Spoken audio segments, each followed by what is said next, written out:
First, take a cold winter's day. Then add the best chocolate you can find to a little hot milk.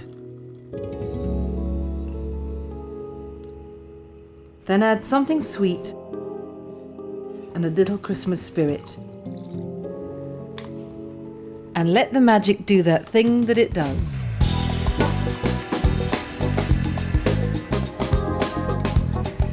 There is for me a kind of Frank Capra moment where not only do I feel that Christmas has truly descended, but I'm really happy to go with it. I can sit down with some hot chocolate, proper hot chocolate, that's to say chocolate melted in some milk, a bit of honey, and for further insulation, some rum.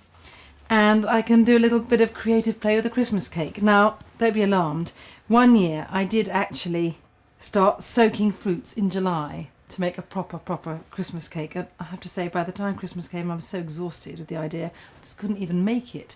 So this is a compromise. You buy a cake and then stab it a few times, put some rum over, and then paint some apricot jam on top. This makes it a nice sticky surface onto which you can stick nuts and beautiful light gleaming glacé fruits.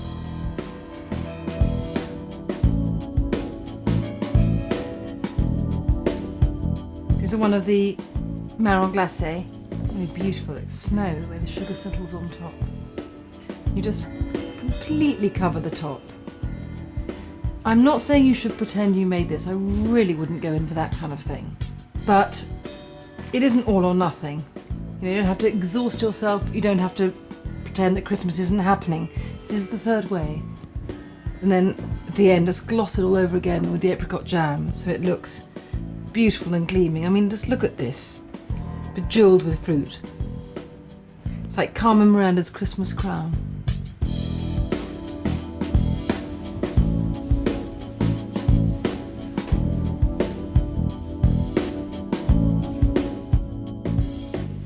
The key to an enjoyable Christmas is simply not to put too much pressure on yourself. I mean, I'm all for planning ahead, as long as I don't make myself feel like I'm running some sort of military operation. The same goes with leftovers. Don't knock yourself out trying to create something bizarre and alternative out of the turkey, when, to be honest, a cold sandwich and a bowl of hot smoky chestnut soup is simple but really delicious. And I think it really helps anyway, always to cook things you feel confident about. That way you can invite, like I like to, friends round for dinner on Christmas Eve without inducing panic. But at the end of everything, I think Christmas is a time when you want to celebrate seasonal food and use what's around. And my toasted walnut and parmesan pasta is perfect for right now.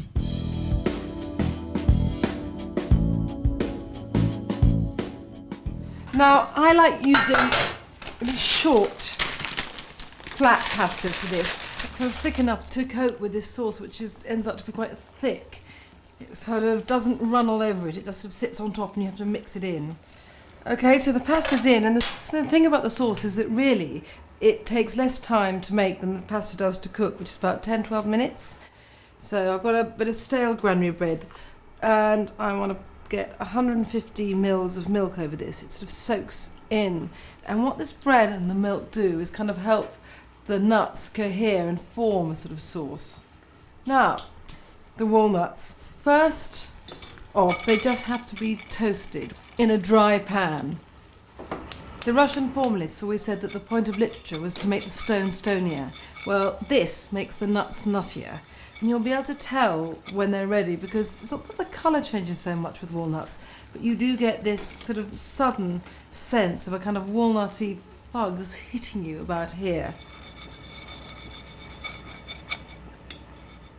But these should be just about toasted now, and it really makes a difference. The flavour gets so much more intense. So I'm just going to pour them, if I can, into this blender goblet, and in with those about 25 grams of grated parmesan, or pecorino, or a mixture of both. About half a clove of garlic, I wouldn't go too heavy on that. And the bread and milk. This just gives a creaminess to the sauce. It doesn't make it taste like bread, actually. Right, and blitz. And now for the bit that brings all of this together, the oil. And not just ordinary oil, but Ligurian oil. I mean, this dish comes from Liguria anyway, but Ligurian oil is much milder than Tuscan olive oil. And the thing about walnuts is they have a very particular and intense flavour, and that pepperiness of Tuscan oil would just sort of interfere. Right, just gonna, as I use the bowl that the nuts were in earlier. So what I want first is just to take some cooking water out, because this is a thick sauce and it needs a bit of lubrication. Voila. And drain.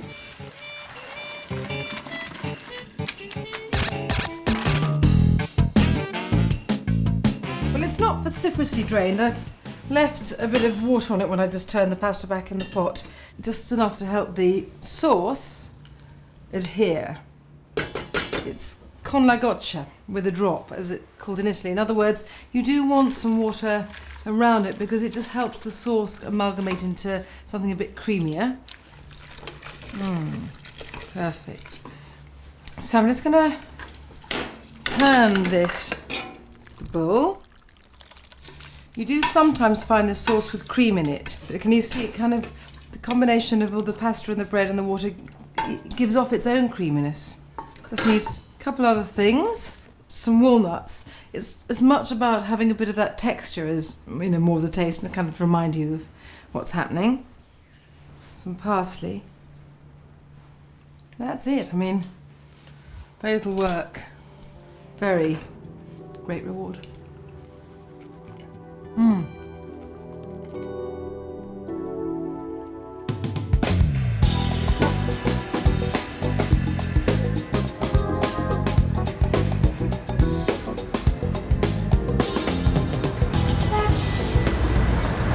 After an evening of this, I am so in need of a bit of kitchen therapy.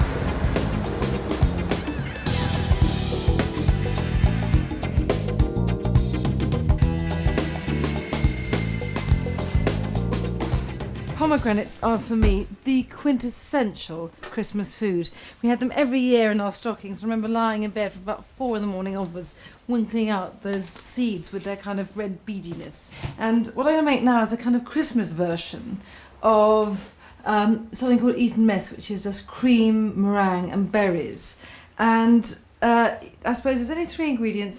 There's no cooking really. I mean, you can buy the meringues, but there's something about this sort of exquisite jewel quality of the pomegranate which makes this feel special. Oh, look at this. Beautiful. Right, I need some meringues, crumble them in, and some double cream. It's incredibly simple. You really do not much to it. As I say, I'm not making my own meringues. It's a question of whipping up the cream. You don't want the cream to be very thick. It has to be thick enough to hold its shape, but still with a bit of soft flop about it.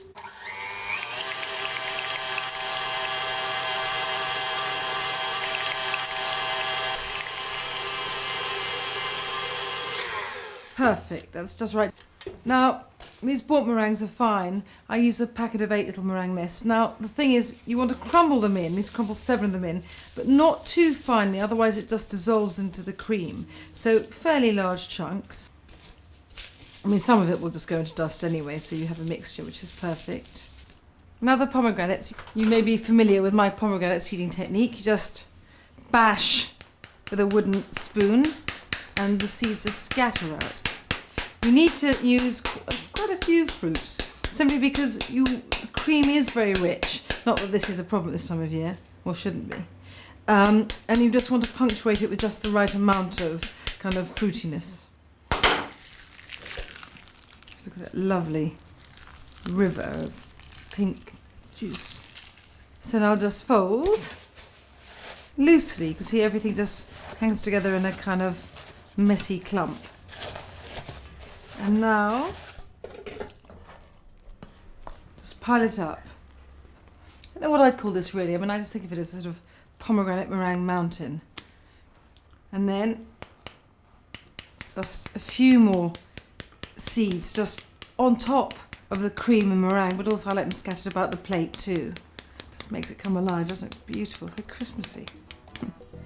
And then, never be too kitsch for Christmas, little snowball.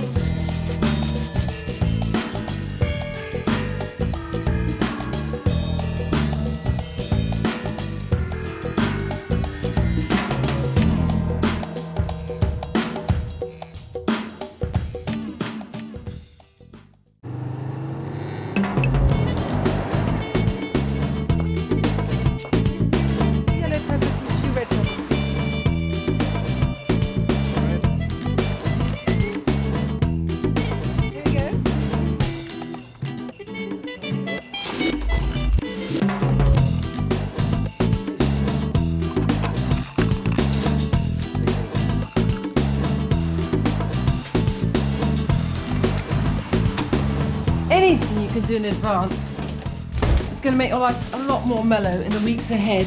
I'm not talking about, horrible brisk efficiency, but just that sort of kitchen pottering to get yourself in a Christmas mood.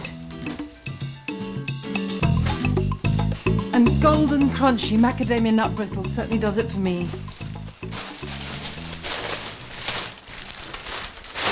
I know that everyone feels kind of alarmed about the idea of making caramel, but it is so simple, as you'll see. And in fact, that's one of the things I like about this nut brittle, which is without any effort, you just make something in advance, stick in a tin, and then later on, when you haven't got time, you've got some sort of wonderful treat. And to make the caramel, it's just water, 175 mils, not boiled water, and 200 grams of sugar. Just caster sugar. Just put them together, swirl it slightly. You shouldn't ever stir at this stage. Turn on the heat, and then just bring it to a boil, let it bubble away, I don't know, about 10 minutes or however long it takes for that to turn golden. I'm using macadamias out of kind of sheer seasonal extravagance and because I love their waxy richness. You need 100 grams. Now, this is not going to be pretty. It's very hard to chop nuts without spraying, roughly into quarters, but I don't mean exactly, just have a go at them.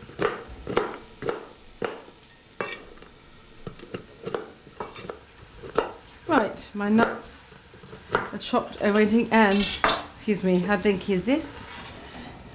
And then it's just a question of tipping the nuts in, make a good swirl around, and then just, look at this wonderful stuff, pour it over here. Ugh, your dentist will so not approve. So what you do with this beautiful amber disc, once it's cooled, is put it in a tin, and if you really think it's going to stay there, leave it for another day when you either just break it up into kind of big fat gold shards to eat with coffee or whatever, or else just blitz it either in a processor or just with a mezzaluna so you've got wonderful sort of gold filings.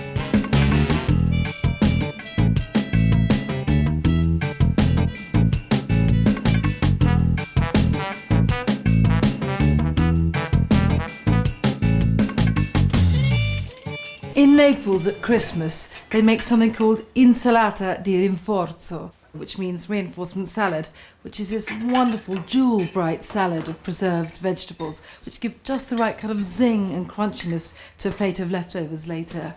And please don't be alarmed about the idea of preserving. This is an incredibly simple process, just 2 stages. First, boiling water, about 4 litres of it in a pan, and then just 1 head of cauliflower broken into florets. These need to be cooked till they're what the Americans call tender crisp, I don't know, about 8 minutes, maybe less if they're very small. Then take them out and plunge them straight into a bowl of iced water. Now pour out half the boiling water, and to that add about 750 ml of white wine vinegar, a couple of more tablespoonfuls of salt, a teaspoon of fennel seeds, and 4 peeled garlic cloves. Bring the pan back to the boil and add 300 grams of peeled pickling onions, 3 stalks of chopped celery, 1 sliced bulb of fennel, 4 peppers, seeded and chopped, and 6 whole chilies. Cook everything for about 10 minutes again until kind of tender crisp, and refresh the vegetables in the same way as you did the cauliflower.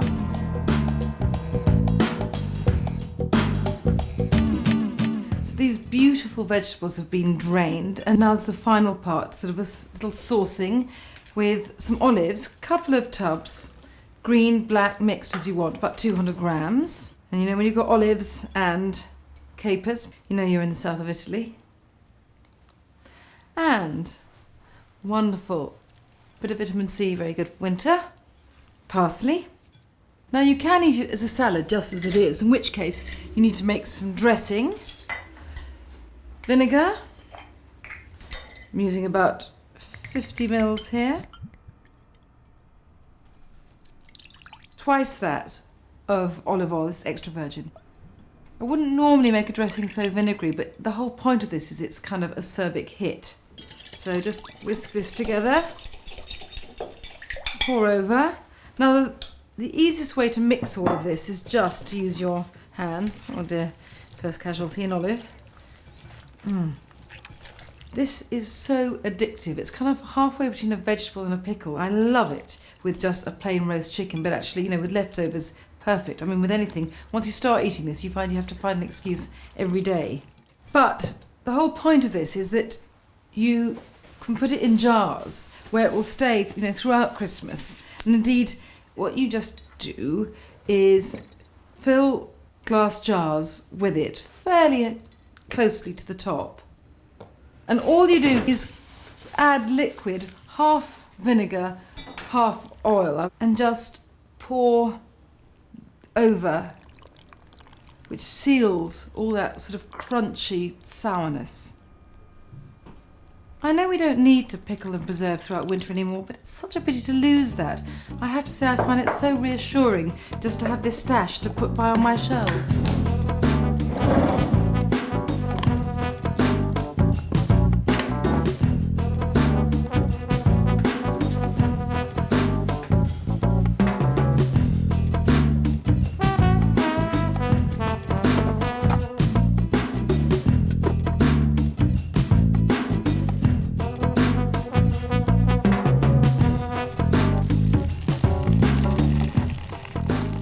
Now my Rudolph pie is probably better explained as a sort of Christmas shepherd's pie. I mean, you know the basic premise of shepherd's pie, you know, minced lamb with mashed potato on top. And this, along with those wonderful porcini, has two meats, venison and pork. I partly feel, you know, one meat is a meal, two meats is a feast. Now, the base, as usual, onions and carrots. 4 of each, a lot, because this is going to feed a lot. I mean, 10 at least. And although there are a lot of ingredients, you know, this is a very simple thing to cook, a shepherd's pie. Easy to cook but not brown. Right now, these glorious porcini. These mushrooms add a woodsy depth to whatever you're cooking.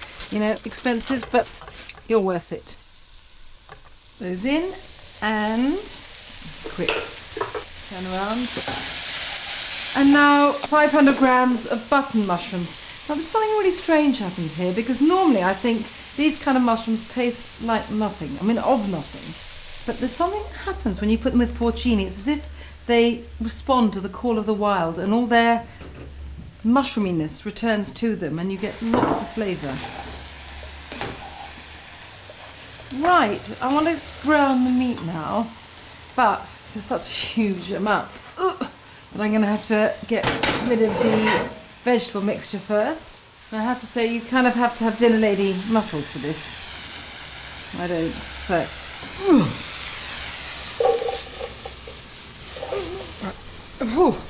It's heavy.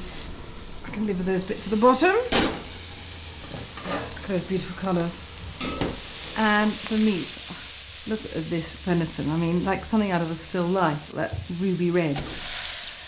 And the same amount of pork, because glorious though the venison is, it's very rich and very sweet and very lean, and so I want something with a different kind of layer of flavour and a bit of fat just to supply juiciness.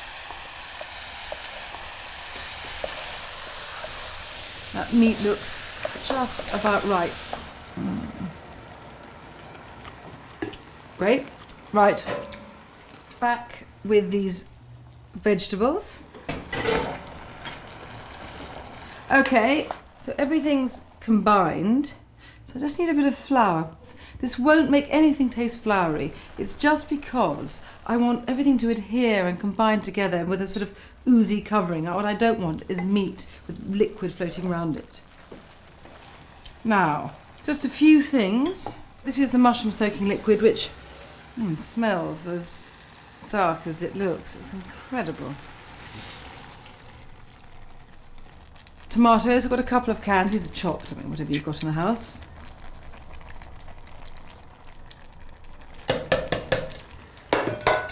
Stir these in. And now some tomato puree, diluted a little. Right, now before I get into the overflow situation, I want a bit of marsala, just because we're going for rounded woodsiness, and because some traditions can never be dispensed with, Liam Perrins. And now it's just a question of plonking a lid partly on and letting it bubble away 40 minutes, an hour. In the meantime, I can get on with the potatoes and parsnips for the topping.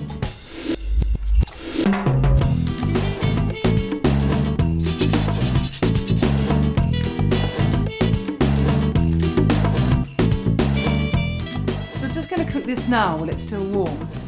10 minutes at about a 225 degree oven should do it. After all, you're just really then crisping up the top. And now, I don't go in for piping and sort of fancy patterns, but just get a fork, draw lines over the top. And this is just because then you have lots of thinner bits of mashed potato and they crisp up when it's in the oven. And now just final touches, a few teeny bits of knobs of butter and dribble with Worcester sauce. You can just invite anyone round now, and they have to feel welcome if they're presented with this incredible sort of beast of a pie. Right in the oven.